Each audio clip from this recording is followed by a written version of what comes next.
We're still in the foundation stages of the colony, constructing basic buildings to take care of these idiots' basic needs. They now have a roof over their head, a bakery making them bread, guards to stop them from being dead, and a restaurant for them to get fed. So today we move on to something far more important, my needs. And no, not my need for ritual sacrifice, although they do occasionally appease me by drowning themselves every 5 minutes or so. No, we move on to my need to not do anything. Let's start some automation. Level 1 buildings usually only require very simple materials to construct them. Normally, just wood and stone. So how fortunate for us that there's 2 such buildings designed purely to gather those materials. We'll find space in the colony to construct both the forester and the mine. I have looked down the list of quarry buildings, and sadly at the time of recording, there is no tropical style quarry for us to build. So we'll just settle with a mine. That's then some basic materials automated for the colony.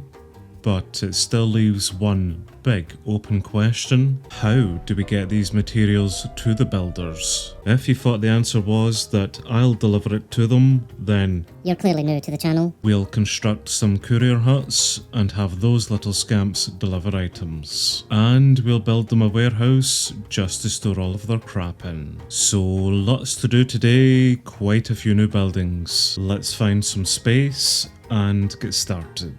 We'll begin with the warehouse build, which only requires a chest to make, and the warehouse can be found within the craftsmanship category within the storage menu, which at level 1 looks to be a fairly standard building, and inside of it I see a block here for an integrated courier, which I absolutely love. Let's get this building to level 5 and we can see we have 4 integrated couriers, which means we can have up to 4 couriers within this building here itself, saving me some real estate outside for other courier builds. Warehouses can host up to 10 couriers at a time, so there's an easy 4 for us. I think we'll set the warehouse just down from the town hall on this long pier that I have there, as long as it's not too far out from the colony's boundary, which it certainly is. Okay, let's scoot this up a bit. That looks a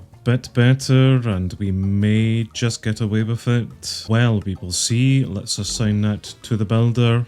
Nope. Too far out of the colony. I was able to shift back the colony's boundary. You don't need to know how I did that, but I'm happy with the warehouse there, so now let's go ahead with it. And once we have the warehouse up and constructed, that will keep the boundary pushed back.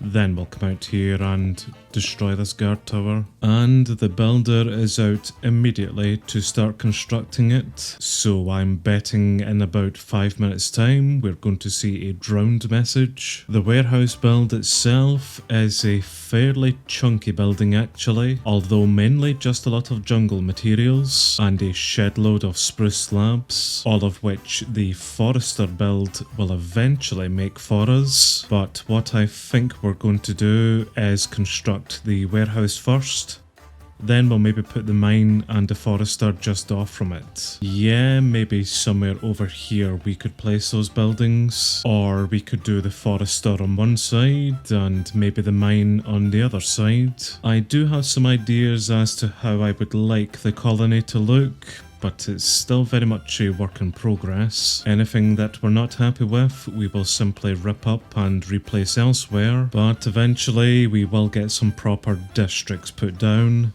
I think a colony with separate districts is definitely the way to go. Agricultural, civic, industry, production, whatever you want to call them, districts are definitely the best way to plan out a town, I feel. I see in the warehouse list here that we are going to require 2 courier huts, which are simple enough to craft. There's 2 of them, and there's the builder just been killed. I think that was about 7 minutes, not 5, but we have another one to replace them, so I will give you these courier huts instead.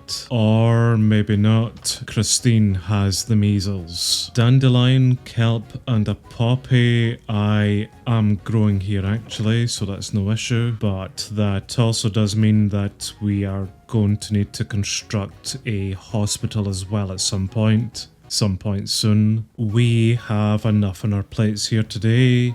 You take in the 3 of those items, get better, then get to building.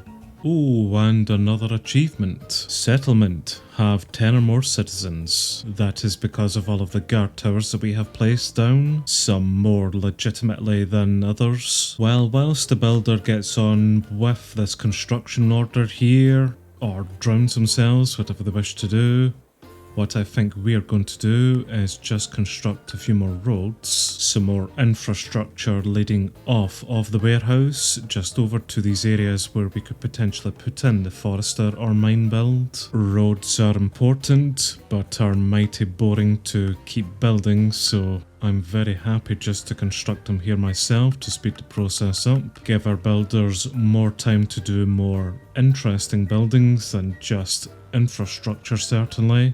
I hate this. Some more cheaty guard towers in, and that has certainly given us a bit more room to play with. FYI, I think that the Incan style guard towers are the smallest ones to build, that take up the least amount of resources. Just if you were also wanting to put down some temporary ones to push back your boundary. The forester's hut can be crafted using a wooden axe, and the mine by using a pickaxe. For the tropical style, both of these builds come underneath the production category. The forester build at level 1 is pretty interesting actually. We do have a little bit of green grass here to grow some items on, as well as dedicated dirt spots that we can definitely grow some saplings on. Another almost integrated building here, which at level 5 just grows. Right, the grass here is actually used as a bedroom. The mine, of course, is quite a long boy because it is going to need to sink quite far deep into the ground. Level 1, incredibly basic. Oh, this is quite a nice staircase leading down into the mine shafts actually. At level 5, the building is pretty much just the same, just a bit more decorated. I think we'll choose the path of least resistance for the mine build and construct it on this side of the colony where we don't have too much to clear out around it. A straight way down to the bottom. Sure, let's go with this. And I just watched that happen there. Brilliant. If they're not drowning themselves, then they're just simply being blown up by underwater creepers. The forester's build doesn't look as if it's going to cause us any form of hassle here, so we'll just simply go with it there. And I'm keeping my eye on you then, Catherine. Also keeping my eye out for any other nasties nearby. We are now starting to request in quite a lot of these jungle and acacia items, which I will need to craft here for her, but eventually, once we get up the forester's hut, we'll be able to go for some research to unlock the sawmill and have it then do all of this for us. Which reminds me that we are also going to need to look into a university too. Good, so that's a hospital and a university which we'll need to build at some point soon. Yes, thank you for your sacrifice. That's all of the stilt foundations now up for the warehouse, and we're actually placing in some platforms, so with any luck, we are now past the drowning stage of the build. And here's the square spaces then for these integrated courier huts. Which reminds me, we haven't yet looked into our couriers. So we have 3 types of courier builds that we can make. We have this basic courier's hut, which is pretty small and an L shape that could be useful for corners. We have a courier boat, which we could fit pretty much anywhere actually. That is very similar to the supply ship design actually. And finally we have these integrated couriers.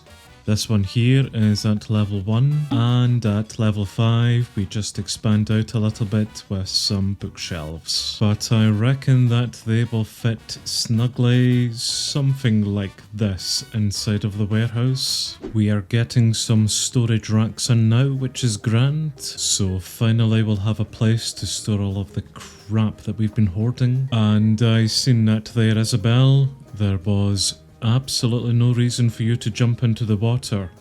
Perfectly good platforms all around here. So what happens next is entirely on you. I forgot now that we have the bakery and restaurant builds up that we need to come in and actually configure them. So with the bakery build, we have Oliver as our baker who has the flu. Yep, hospitals, I know pal, I know. But we need to specify a fuel for him to use, which will simply be coal. And he already knows how to turn wheat into bread dough and then that bread dough into bread itself. So all you'll be needing then is the wheat itself, plus a carrot and a potato. Hello little flying fish, that is not a very clever thing you've done there. But with the bakery then being able to craft as bread, it will then be passed on to our restaurant with Margaret as our chef, who is also going to require some fuel to use. And what we need to do is teach her a few smelting recipes here. So if we take over say raw beef,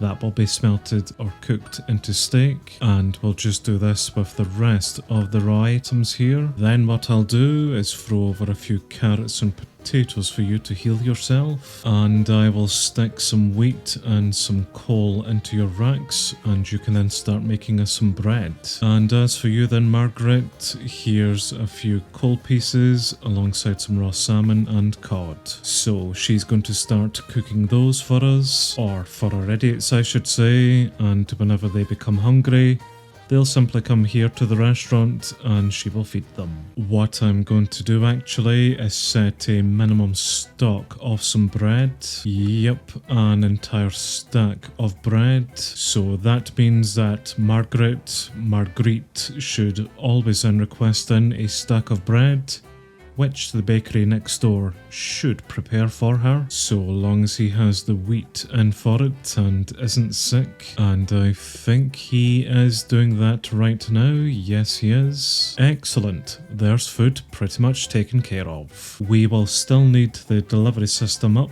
the warehouse and courier to actually deliver items over there for us, because I'm sure as hell not. But the builder is certainly making good progress here with the warehouse, and there's the courier's hut as well, to the point that we are now 3/4 of the way done with it, so this will flag off as complete any moment now. And there it is, there's the warehouse. I think we'll just get rid of this now, but the warehouse is pretty useless without a courier working in it, so let's construct this next and get up at least one courier. The integrated courier's hut isn't a big build, but certainly has a few annoying items towards it, mainly books, bookshelves and that lectern, although we do have some paper and indeed some books, so you know what, actually that's not really a hassle, nor is the yellow wool for the yellow carpets. So there we are then, that was nice and quick, and that was quick. There's the courier up already, and we have Oswald as our very first courier, who is immediately heading away to pick up items, probably from the builder's hut, and will return back here to the warehouse just to drop them off. Grand, that is a big first step towards full automation. Getting our delivery system up to have idiots deliver items to buildings,